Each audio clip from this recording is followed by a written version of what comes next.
Bidadari, chapter 174, Serpihan Hati yang Retak. Permisi, saya mau membersihkan apartemennya. Iya, orang yang tadi buka pintu itu memang sepertinya sudah hafal pin apartemennya, karena memang sudah sering bersihkan apartemen tersebut. Tentu saja Aida menjawabnya agak sedikit kaku tadi tanpa persiapan diri. Ya, ini udah tengah hari, dan waktunya housekeeping untuk datang. Untung saja aku keluar tadi pakai kerudung. Aida lupa akan kehadiran housekeeping. Dia pun tersenyum dan mengangguk, meminta mereka untuk membersihkan dari lantai atas dulu, baru lantai bawah. Dan setelah semuanya selesai di lantai bawah, baru membersihkan kamarnya. Sehingga kamar Aida yang terakhir ini bisa membuat Aida menunggu cuma sebentar di luar, dan dia tidak harus melihat housekeeping bolak-balik bekerja dan berinteraksi lebih dengan mereka. Dia bahkan tak harus lama-lama di luar kamar yang terhubung dengan CCTV itu. Kenapa dengan diriku? Seperti aku memang menunggunya kembali, sampai pikiranku tak pernah bisa menghilangkan wajahnya. Kesal hati Aida sebenarnya. Dia tak ingin menunggu orang itu. Tapi memang dia tak bisa berbohong dalam hatinya juga, ingin tahu kemana hariku pergi. Tentu saja dia bekerja. Lalu Aida tersenyum simpul sambil menyiapkan baju yang ingin dicucinya. Karena dia mencuci sendiri nanti rencananya. Saat housekeeping bersihkan kamarnya, Aida akan bawa pakaian-pakaian itu ke dapur supaya bisa dibawa ke ruangan cuci.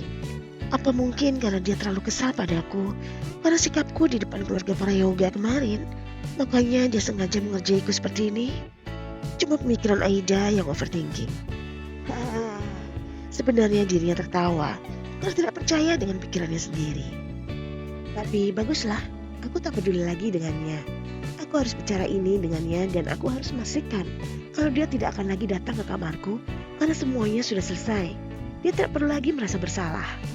Aida jadi semakin emosi. Dia meyakinkan semua pemikirannya itu benar. Meskipun sekarang seperti orang bodoh dia bicara sendiri, kesal sendiri, dan terus-terusan mengomel menggerutu sendiri. Entahlah, tapi perasaannya tidak enak. Rasanya kesal. Bibirnya memang tidak bicara banyak. Dan tawanya hanya kecil dan mungkin hanya bisa didengar oleh telinganya sendiri saat makian dalam hatinya masih tetap ada ketika Aida mengurus cuciannya. Permisi, semuanya sudah selesai. Oh ya, terima kasih ya. Mungkin kalau tidak disapa seperti itu, Aida masih terlarut dengan omelannya barusan yang memang tak terdengar oleh housekeeping. Mereka kini sudah mau pamit, makanya Aida tadi membalas dengan senyum ramah sebelum keduanya menuju ke arah pintu apartemen. Memang enak sih, aku jadi tak harus membersihkan detail semua tempat ini. Ya, setidaknya dia masih sedikit baik padaku ya. Tak banyak kata keluar dari bibir Aida. Dia hanya mengangguk saat mereka berdua sudah keluar dari pintu. Memang Aida tidak mengantarnya sampai pintu karena dia tidak mau terlalu banyak berjalan kaki. Selesai sudah, tinggal membawa barang-barangku saja ke kamar. Lega hati Aida. Semua pekerjaannya sudah selesai. Dan memang dia tidak harus melakukan apapun karena ada housekeeping. Dan kini dengan membawa semua baju bersihnya, Aida berjalan pelan menuju kamarnya. Tentu saja dia sudah berjalan hampir normal. Sakit itu perlahan hilang. Dan sendal bani yang dipakainya juga memberikan kenyamanan untuk kakinya. Itu tak bisa dipungkiri oleh Aida. Aku tak mau mengingat tentang sendal ini. Tapi memang apa yang dia katakan benar. Aku membutuhkan sendal. Jangan pernah berpikir kalau ini tentang kebaikan hatinya. Dia hanya tidak mau sampai harus repot mengurusmu lagi kok. Seru hati Aida, tak mau pakai perasaan sebenarnya. Mungkin aku akan mengatakan padanya untuk biarkan housekeeping tetap berada di apartemen ini seminggu ke depan. Setelah itu aku akan melakukan pekerjaanku seperti biasa. Celetuk Aida kemudian mencoba memikirkan negosiasi apa yang harus dibahasnya nanti. Kamar sudah bersih. Baju-baju kotorku juga sudah aku cuci dan sudah kususun di lemari. Kenapa rasanya waktu lambat sekali berlalu? Biasanya kalau di apartemen ini sendirian dan bersihin tempat ini sendirian, tahu-tahu udah malam hari. Sambil Aida melihat jam dengan perasaan yang semakin tak karuan. Sudah hampir jam 4, ucap Aida lagi.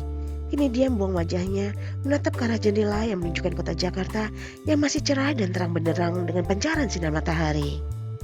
Itu berarti 4 jam lagi, 24 jam udah dia tidak muncul di hadapanku. Aida bahkan heran sendiri, kenapa dia harus menghitung ini berkali-kali. Sudahlah, kalau dia tidak balik, itu lebih bagus berarti aku tinggal sendirian dan aku tidak akan diganggu. Kalau perlu, tak perlulah balik-balik lagi. Sebulan, 2 bulan, 3 bulan, bahkan 5 tahun lagi lebih baik. Sinis Aida sambil mendekat pada meja belajarnya. Aku tidak duduk di sini karena merindukanmu ya. Tapi aku ingin mencatat apa saja belanjaan yang mau aku beli. Suruh Aida membuat exception. Sebetulnya hatinya cukup bergetar ketika dia duduk di kursi itu dan merasa seperti ada sesuatu yang hilang dari kursinya. Padahal sebelumnya tidak pernah seperti ini Aida. Tapi bondingnya pada kursi itu entah kenapa bisa menjadi-jadi sekarang. Lihat, lukaku betul-betul membekas, memberi nyeri dalam hatinya. Nah, coba kita lihat. Catatanku benar tidak ya? Aida tetap tegas pada dirinya dan berusaha profesional. Kini dengan bukunya itu dia berjalan menuju ke arah dapur dan mencocokkan semuanya supaya dirinya tidak belanja berlebihan dan salah perhitungan. Oke, good.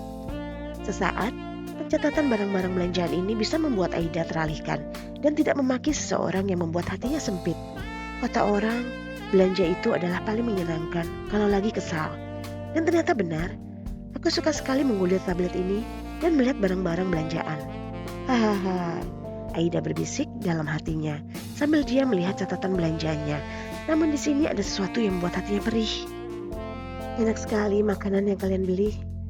Bahkan sekali makan sudah 500.000 lebih. Sakit rasa dalam hatinya ketika melihat daftar histori pembelian online ke satu restoran yang menyesakkan hati Aida.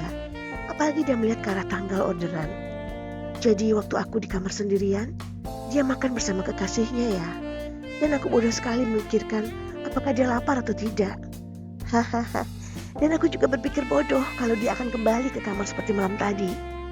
Tentu saja itu tidak akan terjadi karena mereka pasti keluar bersama dan mungkin akan makan di restoran mahal dengan menu yang lebih enak dari ini. Aida sebenarnya tidak masalah sih kalau tidak dikasih makanan seperti itu. Tapi entahlah, hari ini dia memang benar-benar tak enak hati. Pengap rasanya. Dan untuk sementara dia hanya menggulir tablet itu, belum memasukkan belanjaannya. Kenapa aku harus mikirkan ini? Dia dan kekasihnya akan hidup bersama selamanya. Makanya mereka menikmati waktu mereka bersama. Sedangkan aku dan dia hanya terkontrak selama 5 tahun. Dan setelah itu aku akan menjalani hidupku sendiri. Aida mencoba untuk tetap tegar dan memasukkan semua belanjaannya. Tak mau lagi mengusik masalah hatinya yang makin lama makin memanas. Sudah jam 5 sore. Aku baru selesai belanja.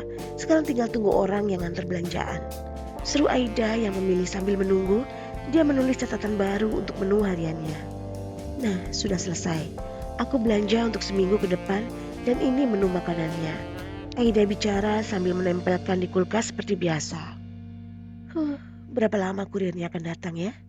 Aida melihat jam, sudah 5:30. Sampai memang belum ada yang mengetuk pintu. Main handphone aja dulu ya, biar aku ada kerjaan dikit, pikir Aida yang sudah memegang handphonenya. Kapan aku bisa benerin handphoneku supaya layarnya gak retak lagi kayak gini ya? Pikir hati Aida yang kini mengelus benda pipi itu sebelum tangannya membuka kunci handphonenya. Tapi sebelum dia sempat berselancar di dunia maya dengan benda itu,